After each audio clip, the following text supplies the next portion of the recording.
El día de hoy vamos a hablar acerca del ciclo de Krebs. Daremos una descripción de todos los procesos químicos que ocurren durante este ciclo. Hablaremos también de los productos del ciclo de Krebs y de la regulación. Así que comencemos. Ya, bueno, en primer lugar tenemos que tener en cuenta que a este proceso, a este conjunto de procesos químicos que el día de hoy vamos a describir, lo podemos conocer con tres nombres diferentes. El ciclo de Krebs, que sería su nombre más famoso, más conocido, que hace referencia a la persona al autor, a la persona que fue describiendo este proceso. También se lo conoce como el ciclo del ácido tricarboxílico o de los ácidos tricarboxílicos, que a lo largo de este proceso pues vamos a entender el porqué de ese nombre, y también se lo conoce como el ciclo del citrato o del ácido cítrico. Esos tres nombres para referirnos al mismo conjunto de procesos químicos que hoy día vamos a describir. ¿Para qué nos sirve el ciclo de Krebs en nuestras células? Bueno, el ciclo de Krebs, como estamos estudiando, tomando en consideración qué es lo que sigue a la descarboxilación oxidativa del piruvato, en esto que es la respiración celular en presencia de oxígeno, pues es la vía principal de formación de ATP, sí, en nuestras células. Si nosotros hacemos un conteo de la cantidad de energía que nos produjo la glucólisis, la oxidación, la descarboxilación oxidativa del piruvato, esa cantidad de ATP no supera la cantidad de ATP que se produce en el ciclo de Krebs. Adelantándonos, la cantidad de ATP que va a formarse en una vuelta del ciclo de Krebs es de 10 ATP. Y si tomamos en consideración que fueron dos piruvatos los que se originaron a partir de una molécula de glucosa que empezó a degradarse por medio de la glucólisis y que por lo tanto dio origen a dos moléculas de acetilcoenzima A en la descarboxilación oxidativa del piruvato, pues decimos que son 20 ATPs que se forman en el ciclo de Krebs por una molécula de glucosa que ingresó en el proceso de glucólisis. Pero otra de las cosas claves o más importantes de este ciclo de Krebs es que es una vía anfibólica. Y esto ya revisamos en un video anterior, que la vía anfibólica de nuestro metabolismo por excelencia es el ciclo de Krebs. ¿Por qué? Porque funciona como un puente entre la parte catabólica y la parte anabólica del metabolismo. Recordemos que prácticamente el ciclo de Krebs será un conjunto de procesos de reacciones químicas que estarán relacionados con degradación de carbohidratos, de proteínas, de lípidos, y también será importante en el proceso en cambio anabólico de síntesis de estas biomoléculas. Entonces sí, el ciclo de Krebs es la vía anfibólica, es como la vía en donde van a llegar los procesos catabólicos y anabólicos de esas biomoléculas orgánicas que mencioné. Y obviamente no tenemos que olvidar también esa función grande en la formación de ATP. ¿Dónde sucede este proceso? En la matriz mitocondrial. Recordemos que ya vimos que desde la descarboxilación oxidativa del piruvato dejábamos al citosol como escenario de las reacciones químicas y ya nos pasamos a las mitocondrias. En este caso específicamente en la matriz mitocondrial. Como nosotros decimos que es un ciclo, el ciclo de Krebs, pues evidentemente estamos haciendo referencia a un metabolismo cíclico, en donde no podemos decir, como decíamos en la glucólisis, que va a haber un sustrato o una molécula inicial y que al final obtenemos un producto que era un compuesto químico determinado. En el caso de la glucólisis, pues el piruvato. Como estamos refiriéndonos a un ciclo, estamos entendiendo que este proceso pues se da de manera continua y que hay algunos compuestos químicos que se producen constantemente. Así que recuerden que en este tipo de procesos químicos, los que son de tipo cíclico, vamos a encontrar una sustancia estoiquiométrica y una sustancia regenerante. La sustancia estoiquiométrica de todos los ciclos metabólicos, pues es aquella sustancia que se va consumiendo en cada vuelta del ciclo, como podemos ver en esta imagen. viene la molécula de acetilcoenzima A que se produjo por la descarboxilación oxidativa del piruvato, entra en el ciclo de Krebs y se consume a lo largo de las reacciones químicas de este ciclo. Mientras que el oxalacetato vendría a ser esa sustancia regenerante, la que se está formando en cada vuelta del ciclo y que justamente reacciona con la molécula de acetilcoenzima A. Estas dos sustancias o esos dos compuestos químicos son muy importantes recordarlos. Es muy importante recordarlo. Recuerden, el acetilcoenzima A es esa sustancia estequiométrica, la que se consume, y el oxalacetato es la sustancia regenerante. ¿Cuál va a ser el producto del ciclo de Krebs? Lo que vamos a obtener son, por cada vuelta, por cada ciclo de Krebs, van a ser 3 moléculas de NAD reducido, una molécula de FAD reducido, una molécula de GTP, que termodinámicamente equivale prácticamente lo mismo a decir una molécula de ATP. Esto es algo que ya vamos a hablar después en este video. Y también se van a producir moléculas de CO2. En definitiva, 2 moléculas de CO2. Recuerden que esto es por una vuelta del ciclo de Krebs. Si tomamos en consideración que ingresaron 2 moléculas en la glucólisis, pues tendremos que multiplicar por 2 cada uno de estos valores. Pero estos en sí son los productos del ciclo de Krebs. Recuerden que estas moléculas aquí las consideramos no precisamente como coenzimas, sino más bien como equivalentes reductores, porque esas moléculas al entrar en la cadena respiratoria y posteriormente en la fosforilación oxidativa van a equivaler prácticamente en ATP, en una cierta cantidad de ATP que al final de este video también vamos a comentar. Y aquí estamos viendo prácticamente eso. A lo largo de este proceso se forman estos TREP, NAD reducidos, esta molécula de FAT reducido y también una molécula de GTP y pues por supuesto también moléculas de CO2. Entonces vamos a comenzar con este proceso. Listo, entonces el primer paso va a ser la formación del citrato o del ácido cítrico. Y de ahí pues el nombre al ciclo de Krebs también como del ciclo del citrato o del ácido cítrico. Entonces tenemos aquí a las dos sustancias que mencionábamos, a la sustancia estequiométrica y a la sustancia regenerante del ciclo. Tenemos a la molécula aquí de acetilcoenzima A. Aquí podemos ver su estructura. Recuerden que la acetilcoenzima A tiene 2 carbonos, que tiene pues aquí la molécula de coenzima A. Tenemos aquí a este grupo acetilo, recuerden, formado por un grupo carbonilo y por el radical metilo acá. Aquí tenemos en cambio a una molécula de oxalacetato, que como podemos contar son 4 carbonos y es una molécula con dicarboxílica, con 2 ácidos carboxílicos, como podemos ver aquí. Estas son las características de estos compuestos químicos. Entonces, el acetilcoenzima A reacciona, se une, se junta con la molécula de oxalacetato, que al final del ciclo de Krebs entenderemos cómo es que se produce, cómo es que se genera. Reaccionan entre los dos y dan origen al ácido cítrico o al citrato. Pero miren lo que ocurre con esta molécula.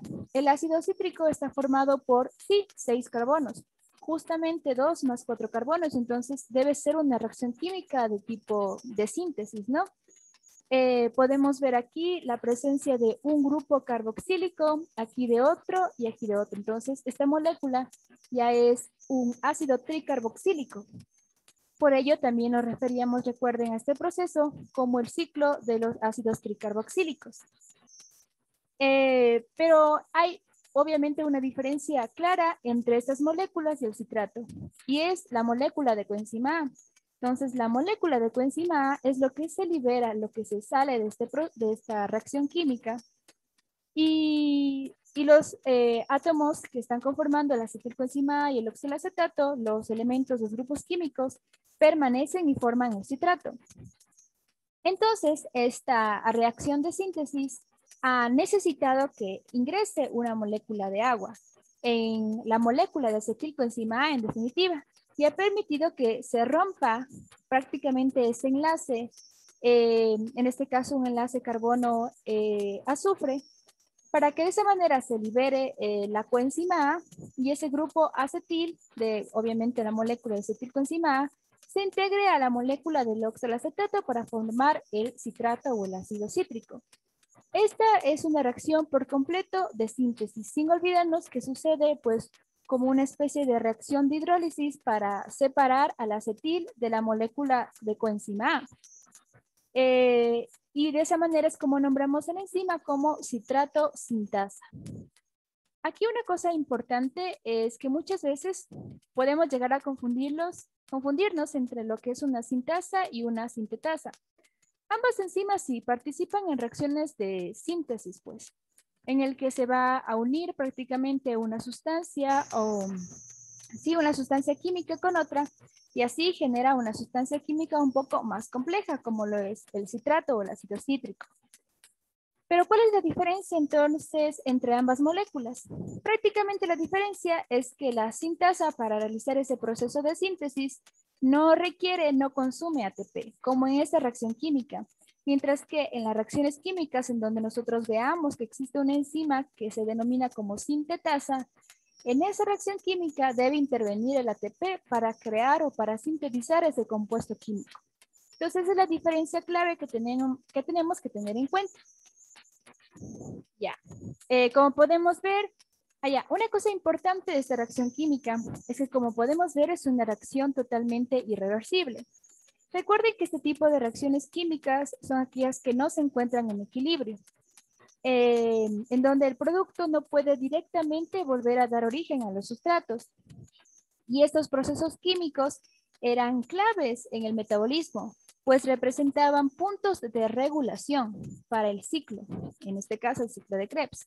Por lo tanto, esta enzima, la citrato sintasa, es una enzima alostérica, una enzima que regulará, ya sea en un gran grado o no siendo tan importante, pero es una enzima alostérica que puede regular el proceso como tal del ciclo de Krebs.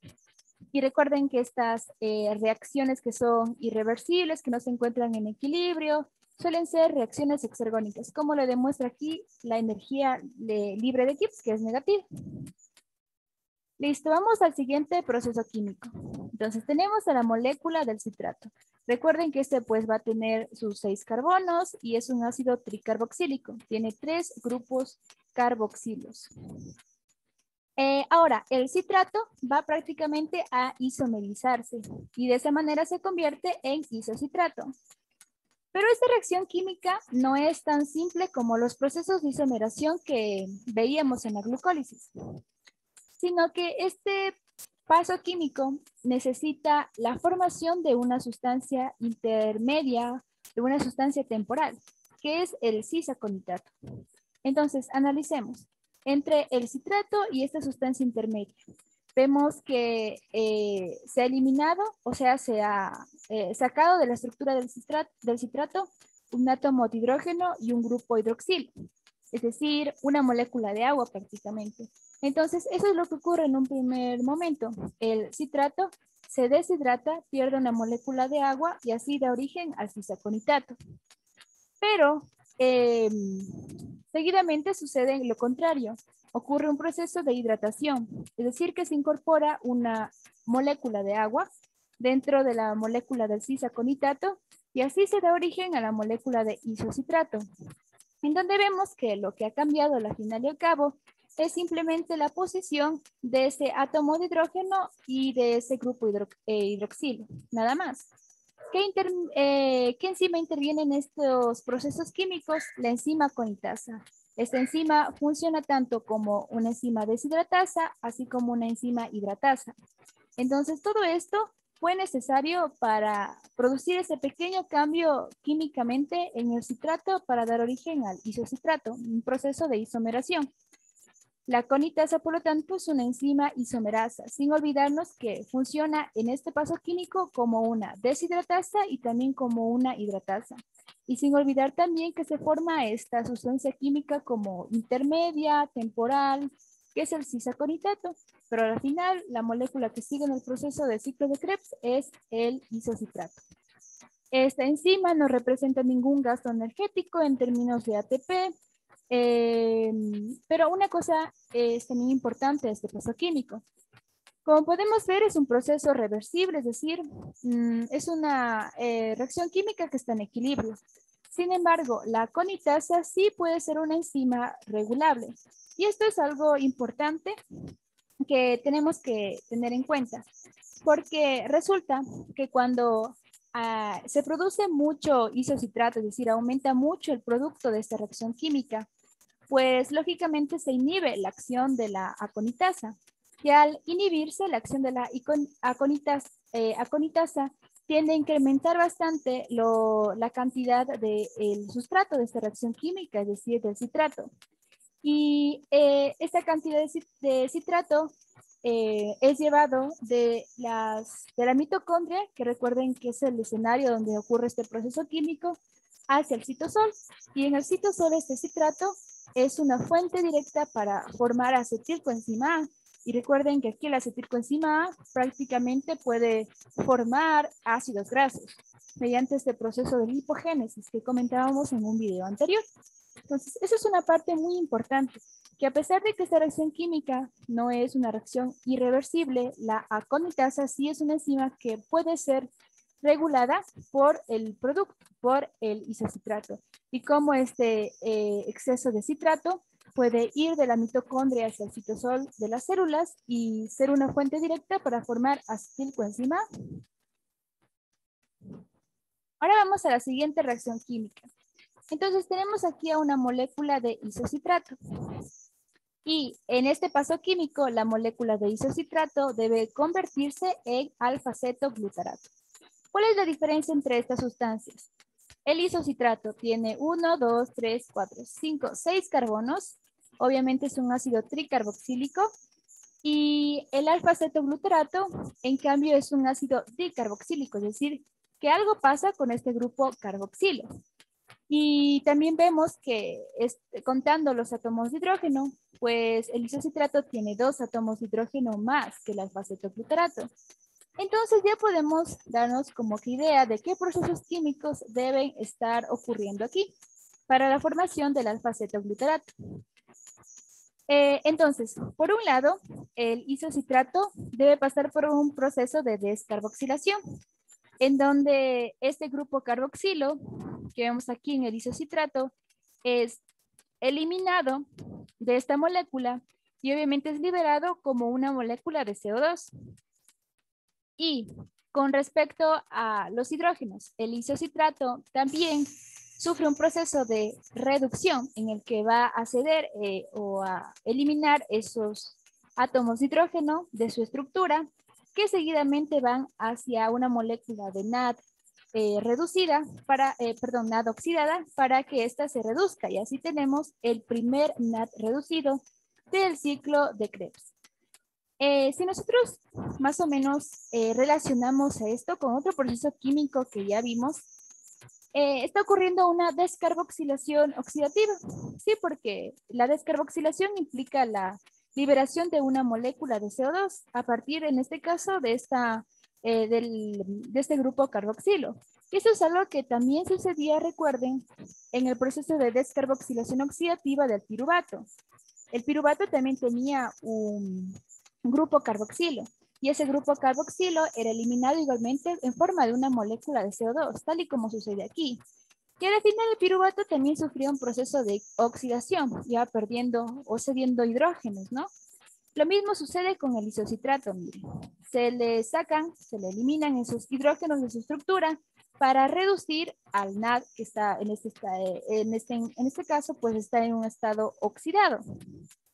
Entonces, sí es un proceso de descarboxilación oxidativa. Y lo importante de este proceso es que se forma una molécula de CO2 y se forma el primer NAD. Recuerden que si consideramos a estas dos moléculas, piruvatos que se forman por una molécula de glucosa, pues tendremos que multiplicar estos resultados por 2 nada más. ¿Y qué enzima interviene en esto? Pues la isocitrato deshidrogenasa, haciendo referencia a este proceso de deshidrogenación que sufre el isocitrato. Aquí una cosa también importante es que en este paso químico están sucediendo dos reacciones químicas diferentes, una descarboxilación y una deshidrogenación, que al final y al cabo es una oxidación, ¿no? Entonces, ¿cómo deberíamos nombrar a la enzima cuando están ocurriendo dos reacciones químicas en un mismo paso químico? Y el por qué obviamente le ponen solamente el nombre de deshidrogenasa. Resulta que muchos procesos en bioquímica, eh, los procesos de deshidrogenación son bastante habituales en realidad que acompañen a otros procesos químicos, porque ya vimos que los procesos de reducción son bastante abundantes dentro de nuestro metabolismo. Eh, Así que un tip es que todos los pasos químicos en donde ocurra alguna reacción química, cualquiera, en este caso, por ejemplo, una descarboxilación, pero que esté acompañada de un proceso de deshidrogenación, un proceso de óxido de reducción, siempre el proceso de deshidrogenación gana. Entonces, la enzima se la denomina como el proceso de deshidrogenación que se está realizando. En este caso, la isocitrato de deshidrogenasa. Este es un proceso, miren, irreversible. Es un proceso irreversible y eso es algo que en algún libro vi que lo colocaban más bien como un proceso reversible y no es así, es un proceso irreversible. Es decir, que esta reacción química no se encuentra en equilibrio, de modo que la isocitrato deshidrogenasa es en realidad una enzima alostérica. Es decir, que es un punto clave para la regulación del ciclo de Krebs y en realidad es la enzima más importante para regular todo el ciclo de Krebs. Así que de ley esta reacción química debe ser irreversible. Y lo podemos también comprobar viendo la energía libre de Gibbs, que nos muestra que sí, es una reacción exergónica. Entonces, ya tenemos la primera molécula de CO2 de las dos moléculas de CO2 que se van a obtener en este ciclo y tenemos una molécula de NAD de las 3 moléculas de NAD reducido que se van a obtener. Vamos con el cuarto paso. Tenemos aquí ya a la molécula de alfa-cetoglutarato. Aquí es importante mencionar que miren, como ya se perdió ese grupo carboxilo del compuesto químico del isocitrato, que fue este,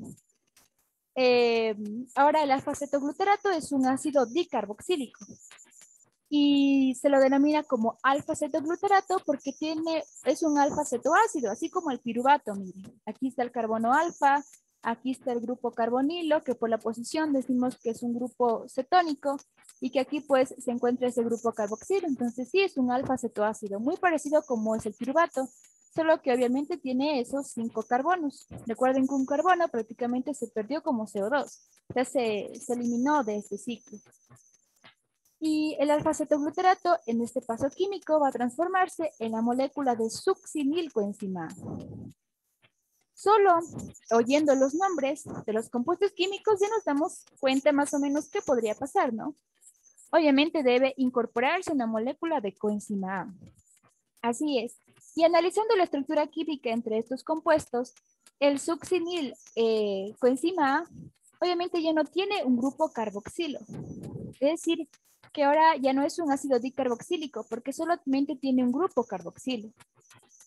Tiene la incorporación de esa molécula de coenzima A. Entonces, esa es la diferencia entre el alfa-cetoglutarato y la succinilcoenzima A. Entonces, ¿qué pasa en este proceso químico? Está entrando obviamente esa molécula de coenzima A. Esta molécula de coenzima A, recuerden que suele estar acompañada por este átomo de azufre y por este átomo de hidrógeno. Este grupo químico en realidad tiene un nombre específico que no recuerdo, pero pueden consultarlo. Entonces entra la molécula de coenzima A y se integra en el alfa-cetoglutarato. Pero esta molécula de coenzima A no ingresa con este átomo de hidrógeno. Y este átomo de hidrógeno se une más bien a un NAD oxidado, de manera que se forma un NAD reducido. Es decir, hay un proceso de deshidrogenación, de oxidación y de reducción. Hay un proceso de óxido-reducción. Además de la incorporación de la molécula de coenzima A. Y también hay un proceso de descarboxilación, es decir, que se está eliminando este grupo carboxilo en forma de una molécula de CO2. Entonces, es un proceso químico prácticamente lo mismo que el proceso químico anterior que revisamos. Entonces, este paso químico también es una descarboxilación oxidativa. Descarboxilación porque se está eliminando ese grupo carboxilo como una molécula de CO2. Y en la parte de oxidativa, sí, porque al final la molécula de coenzima A se está oxidando, se está deshidrogenando, sacando ese hidrógeno que se va a incorporar en la molécula de NAD para así formar un NAD reducido. ¿Qué enzima está interviniendo aquí? Pues en realidad es un complejo proteico, la alfa-cetoglutarato deshidrogenasa. Es un complejo proteico, es decir, que está formado por algunas enzimas.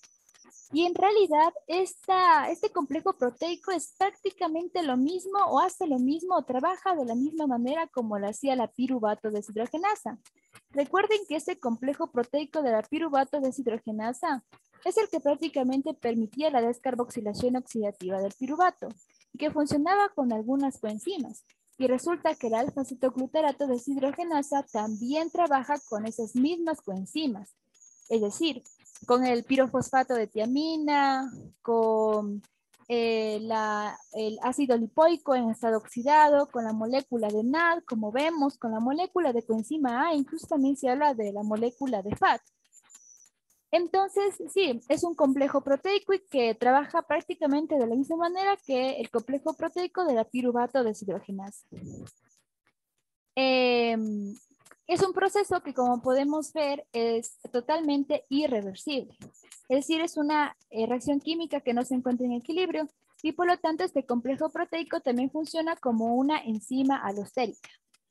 ¿Qué productos hemos obtenido de esta reacción química? Pues obtuve una molécula de CO2. Con la anterior ya llevo 2 moléculas de CO2 y justamente era el producto de CO2 que se producía en el ciclo de Krebs. Así que ya terminamos con las moléculas de CO2. Se produjo una molécula de NAD reducido. Con el anterior ya llevamos 2 de las 3 moléculas de NAD reducido que se deben producir. Y esto es básicamente lo importante de esta reacción química. No olvidar a este complejo proteico. Ahora vamos a hablar de la quinta reacción química. La molécula de succinilcoenzima A debe transformarse en el succinato. Facilito. Simplemente deberá eliminarse esta molécula de coenzima A. Pero analizando bien la configuración química, debe ocurrir algo más, ¿no? Entonces veamos la diferencia. La molécula de succinilcoenzima A, recuerden que perdió un grupo carboxilo en forma de una molécula de CO2, la molécula de alfa-cetoglutarato, para dar origen al succinilcoenzima A. Por eso es que esta molécula ya solamente tiene un grupo carboxilo. Obviamente ya solamente le quedan 2, 3, 4, 5 carbonos. A la molécula de alfa-cetoglutarato pues, también tenía 5 carbonos. Bueno, estoy contando mal. Son solamente 4 carbonos, sí. Esto representa la molécula de coenzima A. O sea, el succinilcoenzima A solamente tiene sus 4 carbonos. Es obviamente una molécula con un grupo carboxilo. Tiene aquí un grupo carbonilo. Y el succinato también está formado por 4 carbonos. Tiene ese grupo, tiene 2 grupos carboxilos. Es un ácido dicarboxílico. Volvemos a los ácidos dicarboxílicos. Y obviamente se ha perdido esta molécula de coenzima A. Entonces, ¿qué es lo que ha pasado en realidad para transformar a la succinilcoenzima A en el succinato? En primer lugar, se debe como que romper, ¿no? Este enlace entre el carbono del succinil de esta molécula de coenzima A. De esa manera se libera esta molécula de coenzima A, ¿no es cierto?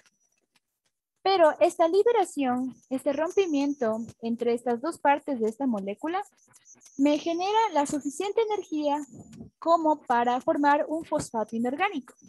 Y este fosfato inorgánico, producto de ese rompimiento entre estos dos átomos, un átomo de carbono y un átomo de azufre, se une con una molécula de GDP, Y de esta manera, pues se forma una molécula de GTP, que como les dije, termodinámicamente representa lo mismo que la ATP. Ahora, y en este proceso, como dije, debe eliminarse esa molécula de coenzima A. Y de esta manera es como ya tenemos al succinato, que vuelve a ser un ácido discarboxílico. ¿Qué enzima está interviniendo aquí? la succinil sintetasa. Este es el nombre en realidad más tradicional de esta enzima. Sin embargo, esta enzima, sí, el nombre de la enzima presta mucho a la confusión, porque dice succinil coenzima A sintetasa. Tiene razón al llamarse sintetasas, estamos relacionados con ATP, como les mencioné en un inicio para nombrar una enzima sintetasa.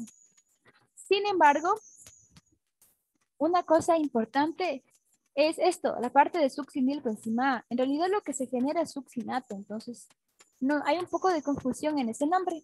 Así que nuevas bibliografías utilizan más bien este nombre como el uso adecuado de la enzima, que sería succinato tiosinasa. Recuerden que esta enzima no solo permitió que se forme la molécula de GTP, sino que en un primer momento permitió el rompimiento de estas dos partes, o sea, la liberación de una molécula de coenzima A, de la succinil coenzima A, y este rompimiento dio la energía representada en un fosfato inorgánico que se unió con la molécula de GDP para formar el GTP. Y así también se formó el succinato. Por lo tanto, podemos ver que la energía como tal provino prácticamente del sustrato, por el rompimiento del sustrato. Entonces, sí, es un ejemplo claro de la fosforilación a nivel del sustrato. Y este en realidad es el único ejemplo de este tipo de procesos químicos dentro del ciclo de Krebs. Recordemos que la fosforilación a nivel del sustrato era prácticamente la manera en cómo se produjo la energía en la glucólisis. Ahí teníamos dos pasos químicos en donde usábamos este tipo de reacción química. En el ciclo de Krebs solamente hay un paso químico en donde sucede esta fosforilación a nivel del sustrato. Y es de esa manera como se genera esa molécula de GTP que les mencioné que también es un producto del ciclo de Krebs y que termodinámicamente representa prácticamente a un ATP. Es una reacción totalmente reversible. Ahora vamos con el quinto paso, ya llegando casi al fin de este ciclo. Tenemos a la molécula de succinato. Es un ácido dicarboxílico, está formado por 4 carbonos. Esta va a transformarse en una molécula conocida como fumarato. La diferencia entre el succinato y el fumarato es que el succinato tiene 2 átomos de hidrógeno más que el fumarato. Entonces aquí debe haber un proceso de deshidrogenación. Efectivamente, la succinato deshidrogenasa saca esos hidrógenos del succinato, les da a una molécula de FAT oxidada para de esa manera formar una molécula de FAT reducida. Esta molécula de FAT reducida es también un producto importante, recuerden, del ciclo de Krebs. Y que es justamente solamente una de este tipo de moléculas se generaba. Entonces ya tenemos la molécula de FAT que genera el ciclo de Krebs. Y así pues hemos conseguido a este nuevo compuesto químico que es el fumarato. Como podemos ver, esta reacción química ha hecho que se forme un enlace doble entre estos 2 átomos de carbono. Por lo tanto, podemos decir que pues, este ácido, este compuesto químico es insaturado, ¿sí? Porque está formado a la final por un doble enlace. Y esto es importante porque en el siguiente proceso, en cambio, vamos a conseguir una sustancia química que es saturada. Este proceso químico no ocupó nada de energía, como podemos ver. Y recuerden, la enzima fue la succinato deshidrogenasa. Y nada más con este paso químico. Seguimos con el siguiente. Ahora vamos a formar malato. Entonces tenemos el compuesto químico que es el fumarato. 4 carbonos, dicarboxílico, pero ha perdido sus 2 hidrógenos que el compuesto químico anterior, el succinato, sí los tenía. Ahora se va a formar en cambio el malato. ¿Cuál es la diferencia entre estas dos sustancias? Que el fumarato y el malato, el malato tiene una molécula de oxígeno y 2 átomos o moléculas de hidrógeno más. Es decir, que se ha incorporado una molécula de agua a la estructura química del fumarato. Es decir, es un proceso de hidratación, una hidratasa, ¿cuál? La fumarasa. Y esto ha permitido que se forme este compuesto químico, que es el malato, que se integren esas moléculas a la estructura química del malato y que se rompa ese doble enlace que tenía el fumarato. Ahora el malato ya continúa siendo un compuesto químico saturado, porque ya no tiene ese doble enlace, sino un enlace simple. Esto es lo más importante de esta reacción química. La fumarasa es una hidratasa, mete una molécula de agua. Nada más, es un proceso reversible. Y el último paso químico del ciclo de Krebs va a ser la formación de la sustancia regenerante del ciclo con la que inicié, recuerden, al reaccionar con el acetilcoenzima, el oxalacetato. Entonces aquí tenemos al malato, ¿no? Un ácido bicarboxílico, tiene esos dos átomos de hidrógeno y de oxígeno que se incorporaron por la última reacción química. Pero en cambio miremos que el oxalacetato ya no tiene dos átomos de hidrógeno como si los tenía el malato. Entonces un proceso de deshidrogenación. Se eliminan esos hidrógenos a cargo de la malato deshidrogenasa, se los da a un NAD oxidado para formar de esa manera un NAD reducido. De esa manera esta reacción química me ha permitido generar un nuevo NAD, una nueva molécula de NAD. Entonces con los dos moléculas de NAD reducidas anteriores ya tenemos las tres moléculas de NAD reducidas. Y hemos conseguido pues la sustancia que necesitábamos regenerar en cada ciclo de Krebs, que es el oxalacetato. Y así ha terminado el ciclo de Krebs, con la formación de todos esos equivalentes reductores, con la formación del oxalacetato, con la formación de esa molécula de GTP y con la liberación de esas dos moléculas de CO2. Ahora, recordemos una cosa muy importante de recordar de estos equivalentes reductores es qué me van a significar. Yo ya he venido comentándoles que estos equivalentes reductores, el NAD reducido, el FA reducido, me dan origen a energía. En un proceso químico que le sigue al ciclo de Krebs, de hecho, en la respiración celular, que se conoce como la cadena respiratoria o la cadena de transporte de electrones y la fosforilación oxidativa. Estos procesos químicos harán que estos equivalentes reductores, el NAD reducido y el FA reducido, me signifiquen en realidad algo energéticamente. Y según la bioquímica de Harper, y tomando en consideración muy bien esto, una molécula de NAD reducido equivale a 2.5 ATPs. Al pasar, obviamente, esta molécula sufrir dos procesos de reducción en la cadena respiratoria y luego lo que sucede en la fosforilación oxidativa. Ahí el NAD reducido me equivale a 2.5 ATPs. Y una molécula de FA reducido me equivale en cambio a 1.5 ATPs. Hay ciertas, bueno, más bien hay ciertos docentes que aún, y supongo que también bibliografías, que asumen que el NAD, un NAD reducido, equivale directamente a 3 ATPs y un FAD reducido equivale a 2 ATPs. Es por eso que luego que ya revisamos todo el conteo de ATPs que se producen en la respiración celular, en cada proceso químico, inclusive en la glucólisis, hay un poco de diferencias por el valor que damos energéticamente en términos de ATP al NAD reducido o al FA reducido. Así que hay que tener mucho en consideración qué valor están dando a estos equivalentes reductores según el libro, según el docente en el que pues estemos estudiando estos procesos. Pero consideremos lo que en la bioquímica de Harper dice, que un NAD reducido equivale a 2.5 ATPs y un FA reducido a 1.5 ATPs. Entonces, según esta información, ya puedo darme una idea de cuánto energéticamente me produce el ciclo de Krebs. Y en realidad puedo hacer esto también con la oxidación, con la descarboxilación oxidativa del piruvato y con la glucólisis. Entonces, como en el ciclo de Krebs se produjeron 3 NAD reducidos, multiplico esos 3 NAD por los 2.5 ATPs, que me equivale solo a 1, y pues me da a 7.5 ATP. En el ciclo de Krebs solo se produjo un FA reducido y esto me equivale a 1.5 ATPs.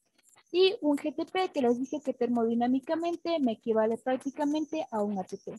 Sumando todo esto, tengo los 10 ATPs que les comentaba que equivalen o que me produce el ciclo de Krebs a una vuelta del ciclo de Krebs. Tomando en consideración que la glucólisis da origen a 2 piruvatos y que esos dieron origen a 2 acetilcoenzima A, en realidad el ciclo de Krebs me produce 20 ATPs, así por una molécula de glucosa que ingresó a la glucólisis. Ahora bien, para terminar ya este tema, vamos a hablar de la regulación del ciclo de Krebs. Hasta ahorita hemos ya visto que existen tres enzimas alostéricas importantes en el ciclo de Krebs. Enzimas alostéricas porque formaban parte o funcionaban como catalizadores de estas reacciones químicas irreversibles que no se encuentran en equilibrio, que es la citrato sintasa, el isocitrato deshidrogenasa y aquí volví a repetir el nombre, pero es este complejo, el alfa-cetoglutarato deshidrogenasa. Esta es la coenzima que la enzima alostérica que me está faltando aquí. Entonces, la citrato sintasa, la isocitrato deshidrogenasa y la alfa-cetoglutarato deshidrogenasa. Estas tres enzimas son las enzimas alostéricas, recuerden, porque están en reacciones de tipo irreversibles. Pero recuerden que también mencioné una enzima que era esta enzima que participa, la enzima aconitasa. Esta enzima también recuerden que cuando se producía mucho producto en el paso químico en el que intervenía, pues evidentemente la acumulación de ese producto hacía que el sustrato también como que se acumule porque la enzima era inhibida. Entonces, esa acumulación del sustrato de esa reacción química, que se recuerdan era el isocitrato, no estoy hablando mal. Vamos a regresar a la reacción química. Ya. Aquí, esta es cierto. La reacción de isomeración. Entonces, si subía mucho la cantidad de isocitrato, inhibía la enzima que era la conitasa. No había mucha actividad de la conitasa, subía mucho el sustrato que era el citrato. Y el citrato, recuerden que pasaba de la mitocondria al citosol para formar directamente acetilcoenzima A. Entonces, aquí tengo estas tres enzimas que me van a ser las enzimas reguladoras del ciclo de Krebs. Entonces, ¿cómo es que regulan el ciclo? Cuando aumenta mucho en la célula la cantidad de ADP, la cantidad de NAD oxidado y la cantidad del sustrato, pues obviamente va a favorecer a la actividad de las enzimas. Es decir, que estas sustancias químicas funcionan como moduladores positivos de la actividad de la enzima, de las tres enzimas alostéricas que mencioné. Pero en cambio, cuando aumenta mucho la producción de ATP, la producción de NAD reducido, la producción de oxalacetato, que es la sustancia que se va generando en cada vuelta del ciclo de Krebs, obviamente quiere decir que el ciclo de Krebs está realizándose en mucha cantidad, por así decirlo. Por lo tanto, se reduce la actividad de las enzimas. Entonces, estas sustancias son moduladores negativos. También el ciclo de Krebs, obviamente, como es una vía anfibólica y como muchos procesos químicos llegan al ciclo de Krebs, también se regulan por ellos. Una de ellas, por ejemplo, la descarboxilación oxidativa del piruvato. Sí, si se produce más acetilcoenzima A porque hay más piruvato, se favorece la acción de la piruvato deshidrogenasa, pues obviamente también aumenta mucho el ciclo de Krebs. Igualmente la cadena respiratoria. Si hay mucha producción energética de la cadena respiratoria, la fosforilación oxidativa, o sea, mucho ATP, pues obviamente se inhibe la actividad de las enzimas alostéricas. Y como será ya algo que podamos predecir, en el ciclo de Krebs también interviene mucho la cantidad de las enzimas, la cantidad de vitaminas. Es por eso como deficiencias de esas vitaminas podrían llegar también a perjudicar este proceso básico de las células de producción de energía, prácticamente. Por ejemplo, la vitamina B1, la tiamina, recuerden que al estar formando parte del pirofosfato de tiamina, que es una coenzima, y una coenzima que participaba en la alfa-cetoglutarato deshidrogenasa, que es una enzima del ciclo de Krebs. La vitamina B2, la riboflavina, que pues al formar parte, al ayudar a la síntesis de la coenzima FAD. Obviamente la vitamina B3, la niacina, con el NAD oxidado para la formación de la molécula de NAD, y pues la vitamina B5, el ácido pantoténico, que, bueno, era bastante importante porque durante la formación de la coenzima A, que esta partecita de la acetilcoenzima A, era importante para formar esa molécula de acetilcoenzima A y de substituir coenzima A, de hecho también. Entonces, obviamente, la cantidad de estas, para disponibilidad de estas vitaminas también interviene mucho en cómo se da el ciclo de Krebs, en la regulación del ciclo de Krebs. Y este básicamente es el resumen de todos los procesos que se dan relacionados con el ciclo de Krebs. Desde la formación de la molécula de acetilcoenzima que viene de la descarboxilación oxidativa del piruvato, y aquí pues el oxalacetato que se genera en cada vuelta del ciclo. Reacciona el oxalacetato con la acetilcoenzima A, por la citrato sin sintasa se forma la molécula de citrato o el ácido cítrico.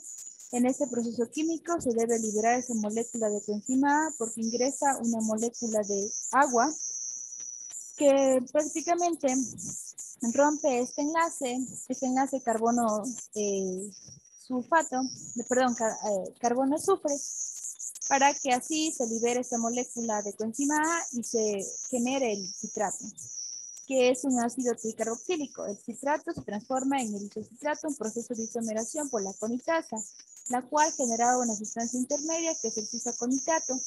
Para formarlo fue necesario un proceso de deshidratación y al mismo tiempo de hidratación. El isocitrato va a dar origen al alfa-cetoglutarato. ¿Cuál es la diferencia? Que prácticamente el alfa-cetoglutarato ya es un ácido dicarboxílico, ya no es tricarboxílico, y pues por la cantidad de hidrógeno.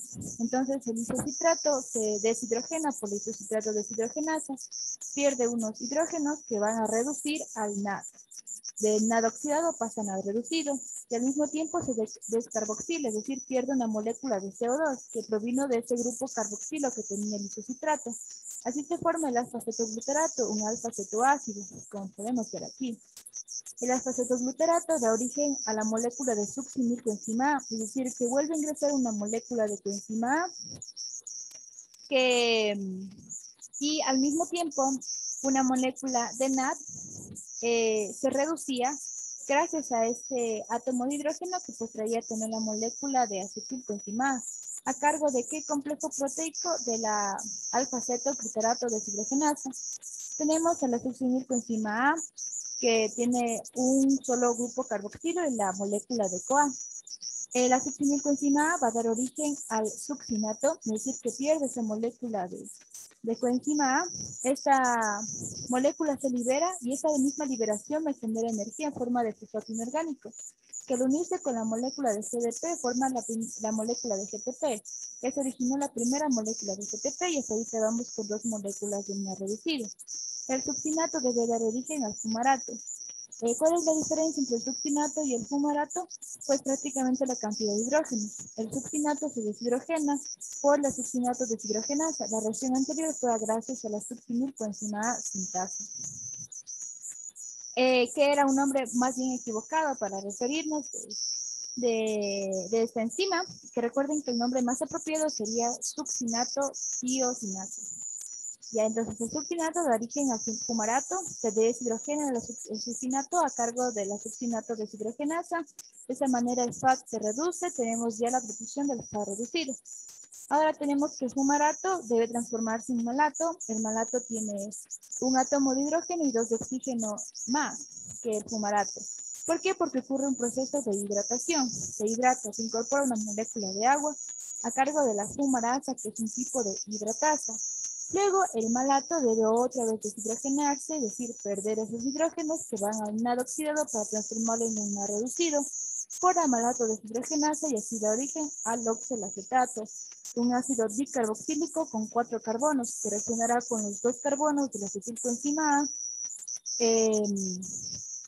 y pues nuevamente se da este proceso. Es un ciclo, una sustancia estoiquiométrica, una sustancia regenerante, los factores reductores, los equivalentes reductores que se producen a lo largo del ciclo, 3 moléculas de NAD reducido, una molécula de FAD reducido, una molécula de GTP, 2 moléculas de CO2 producidas también. Y esto básicamente es el ciclo de Krebs. El siguiente video será acerca de la cadena respiratoria y de la fosforilación oxidativa. Muchas gracias.